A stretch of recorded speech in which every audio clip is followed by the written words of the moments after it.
Domain's June quarterly rental report is now available, and that looks at the quarterly price movements and also those annual price movements. And for those investors, it looks at those gross rental yields. Tenants in Sydney and Melbourne have had a little respite from rising rents because over the quarter we saw both house and unit rents in both those capital cities remain flat.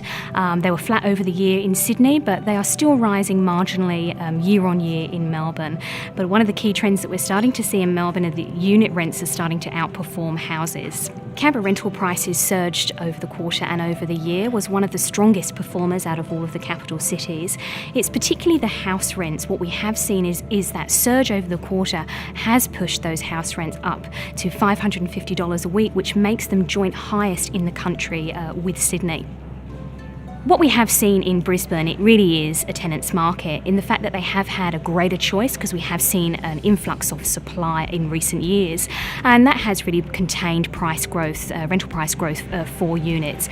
And even though we are starting to see stock levels tighten, which may mean we eventually might start to see some price growth in that rental market, they remain relatively subdued. What we're seeing for tenants in Perth is that unit rents have actually been stable for 5 consecutive quarters, which really indicates that we saw prices hit an all-time low in 2017.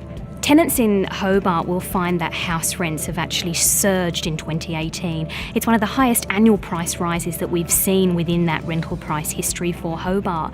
But any investor looking to that Hobart market, houses provide investors some of the best gross rental yields compared to all of the other Australian capital cities. What tenants will find in Adelaide are rental prices remain steady over the quarter. We are still seeing those rents grow year on year, but really it has been a steady market. And one of the things that's been containing that rental price growth is the fact that we continue to see people move to other states and territories from South Australia.